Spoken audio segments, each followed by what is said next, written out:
an official television report of the United States Army, produced for the armed forces and the American people.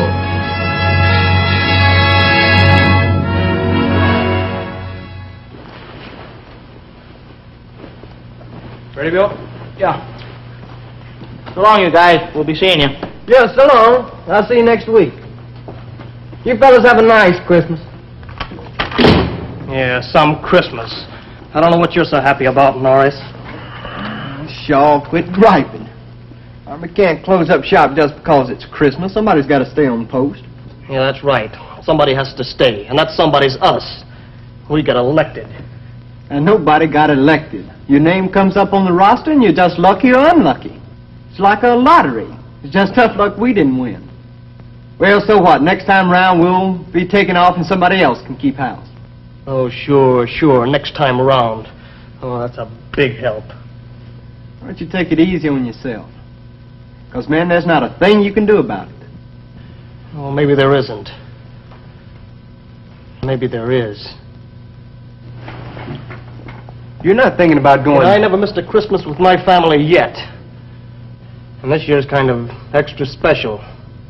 You see, my kid sister's getting married, and, well, she's bringing the boyfriend home to meet us.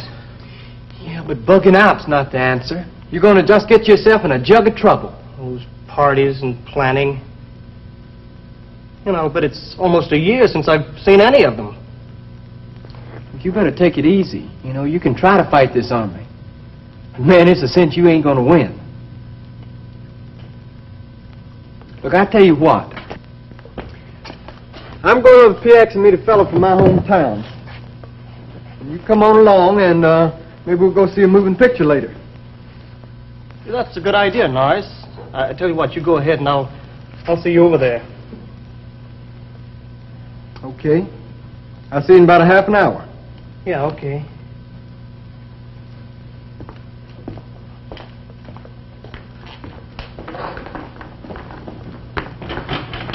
Hi, Sarge. Hi.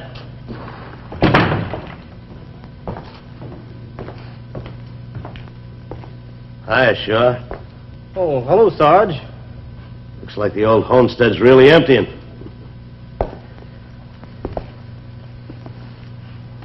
You still bleeding hard? Oh, I guess I'll get over it.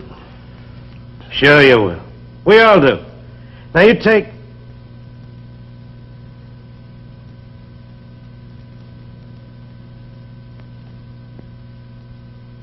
Checking your socks, huh? Well, that's one way to kill time. Yeah, I suppose it is.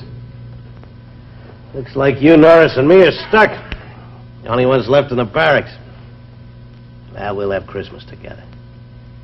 They'll put on a special feed in the mess hall. Of course, it won't be as much fun as being home, but then... Well, those are the breaks. Yeah, bad breaks. Could be a lot worse. You take the real job of soldiering. That can cost you a lot more than a chance to be home at Christmas. Much more. The people who start wars...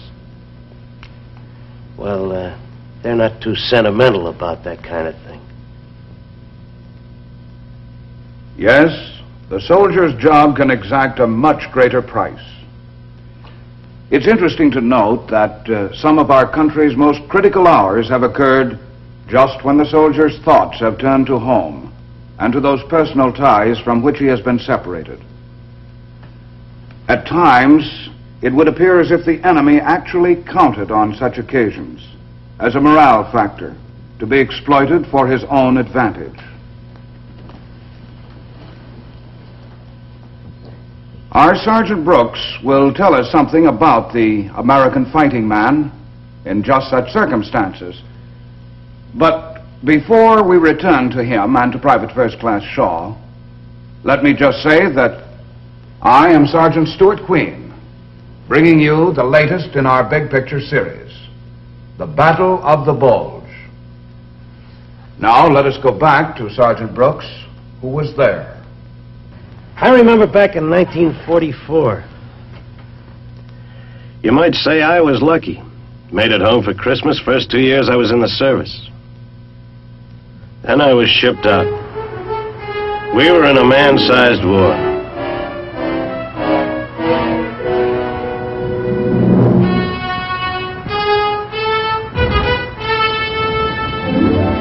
First I saw of it was a place called Omaha.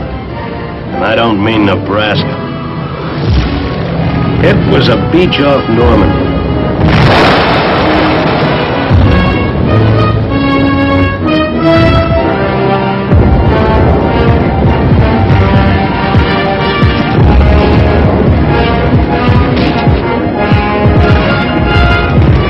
On June 6, 1944, it wasn't a nice place for swimming.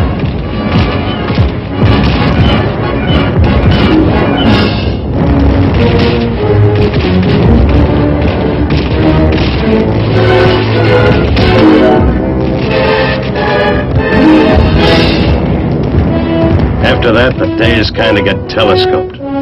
We slugged and the enemy slugged back. We slugged harder.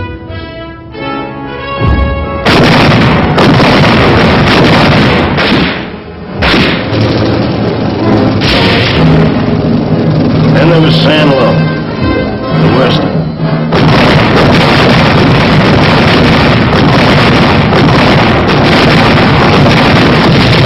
But that's where we smashed the best the Nazi could put up. After that, we drove on through France, pushing him over wherever he stood up to fight.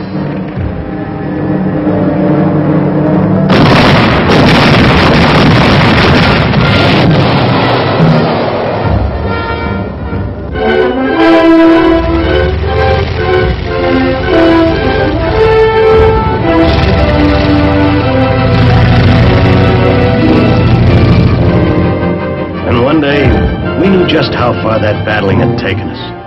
It was August 25th.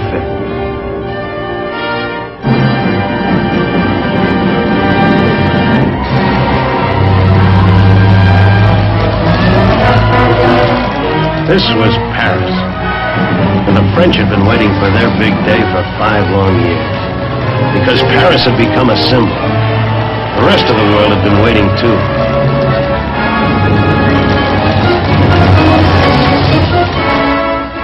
We were there, of course. One whole division, all spruced up.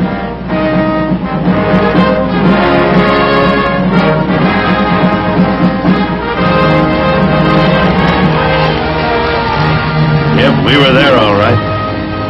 But not for long.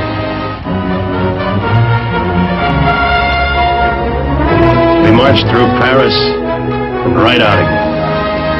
You see, we had an appointment to keep. We kept it.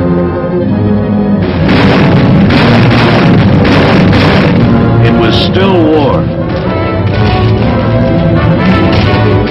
The enemy wasn't folding yet. He was fighting small-scale actions to hold us while he pulled back to regroup.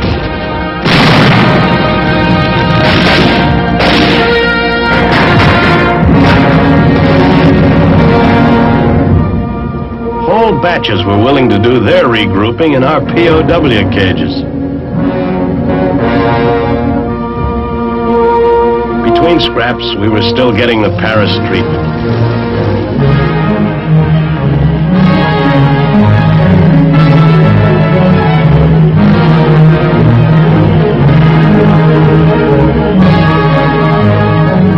But after the treatment, there'd always be another hassle. Town to take, a river to cross.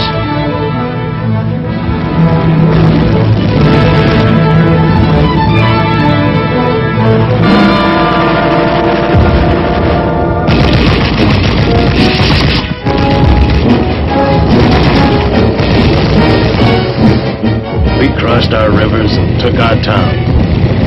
Now we were moving into Belgium, Luxembourg. Germany was to be next. We were moving so fast that the rumor machine started grinding out that old line. Home for Christmas. It made no sense, but men will believe anything they want to believe. I said we were moving fast. You know what? We were moving too fast. Too fast for supply to keep